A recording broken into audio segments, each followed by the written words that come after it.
এই যে কমান্ডারের তরফ থেকে আওয়াজ আসলো হুসাইন গো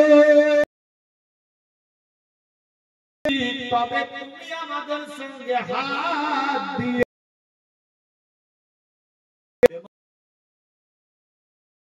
আমি চাইছি আমি দিতে পারি না যার দাম দিয়ে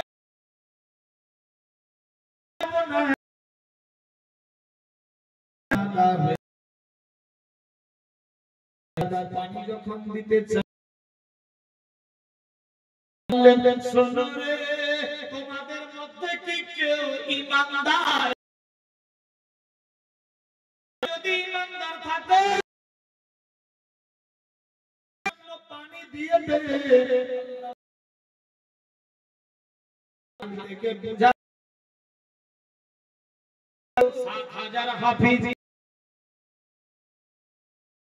হাজি গাজী নামাজি কিন্তু নামাজ মুফতি হলে হবে না ঈমানদার হওয়া বলেছিলেন তোমাদের মধ্যে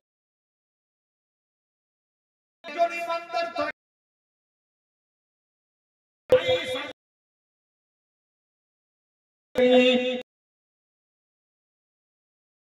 ছিল মাথা কিন্তু ঈমানদার কেউ ছিল না সগু না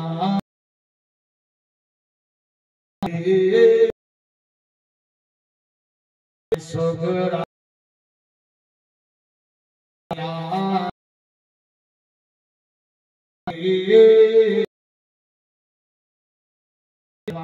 পানি করে আস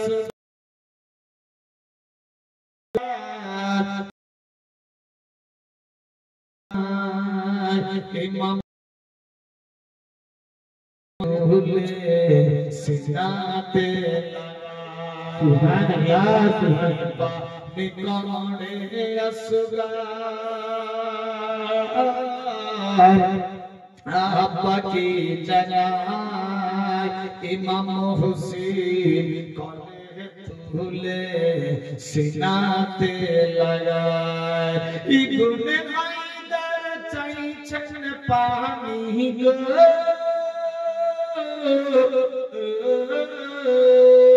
ইবনে হায়দার চাইছেন পানি কারবালার সিনাই সদরা কান্দে মদিনায় আসগা কান্দে কারবালা সুবহানাল্লাহ রাসূলুল্লাহ হাবিব বোরখা পরে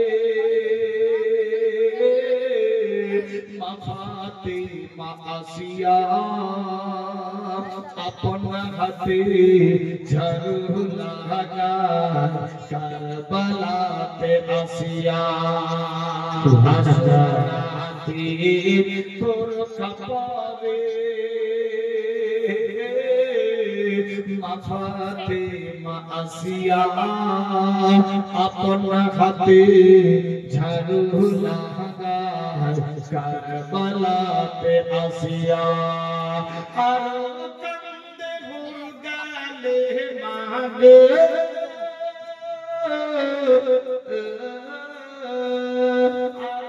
কান্দে হুরগালে মা জান্নাতের লুটায়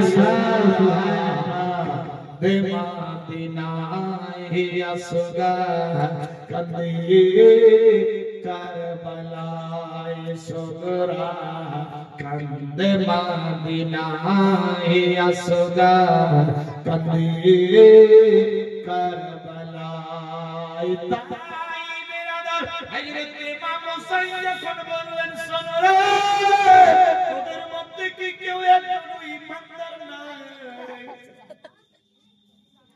কেউ যদি একজন ঈমানদার থাকে একটু আওলাদে রাসূলের দিকে মাসুম বাচ্চা বলে রহম করো, একটু পানির ব্যবস্থা করো। 22,000 লোক ছিল, হাফিজে কোরআন, মুফতিয়ানে কেরাম, আলেম ওলামা, নামাজি, পরেজগার, দাড়ি মুখে হাব্বা জুব্বা টুপি পাগড়ির লেবাস, কিন্তু কেউ পানি দিল না। এই ক্ষেত্রে বোঝা যায় আল্লাহু আকবার, কেউ ঈমানদার ছিল না। এই বিরাদার যখন পানি দিলেন না, ইমাম হুসাইন বললেন, দেখি কার বাপের ক্ষমতা, আমি আওলাদে রাসূলকে আটকাতে পারে, আমি এবার পানি নেওয়ার জন্য যাচ্ছি। ইমাম হুসাইন বাচ্চাকে কোলে নিয়ে এই পানির মধ্যে যাবে, ইবলিস শয়তান বুদ্ধি দিতে লাগলো, এজিদ রে, হুসাইনকে কাবু করা যাবে না, তার 22,000 লোক সব পালিয়ে যাবে, হুসাইনের সঙ্গে পারবা না, বাসনা বাজবে বাঁশরি, দূর থেকে তীর মারো। ইমাম হুসাইনের সিনা কেন্দ্র করে তীর মারতে লাগলো। ইমাম হুসাইনের কোলের মধ্যে মাসুম বাচ্চা হযরত আলী আসগর ছিল। তীর উঠতে উঠতে আস্তে আস্তে ওই ছোট মাসুম বাচ্চা 6 মাসের দুধের শিশুর ঠিক সিনা বরাবর হুলকুমে তীর লেগে গেল। ওই কুচি বাচ্চা মাসুম হযরত আসগরের শরীরে যখন তীর লাগলো, তীর এই পার থেকে ওই পার হয়ে গেছে। আল্লাহু আকবার, আল্লাহু আকবার। মাসুম কুচি কাঁচা বাচ্চা সমস্ত শরীরের লহুলাহান রক্তে রক্তাক্ত হয়ে গেছে। ইমাম হোসেন বললেন, শোনো রে, এই বাচ্চাটা কি দোষ করেছিল, বিনা দোষে কেন মারলা? তোদের মধ্যে কি কেউ ঈমানদার নাই? তোদের দিল কি রহম নাই? তোরা কি সিহাদি যুদ্ধ জিহাদ করতে হলে আমার সঙ্গে করতা? এই বাচ্চাটা তো মাসুম, এই দিন দুনিয়ার ব্যাপারে কিছুই জানে না, এই বাচ্চাটারে কেন মারলা, কোল খালি করে দিলা? ইমাম হুসাইন বলেন, না না, আওয়াজ আছে নাতি রে, ইন্নাল্লাহা মাসাবিরিন, সবর করো নাতি ভাই, বচপন কালের ওয়াদা। আল্লাহু আকবার, আল্লাহু আকবার। ইমাম হুসাইনের চোখ দিয়ে পানি পড়ে।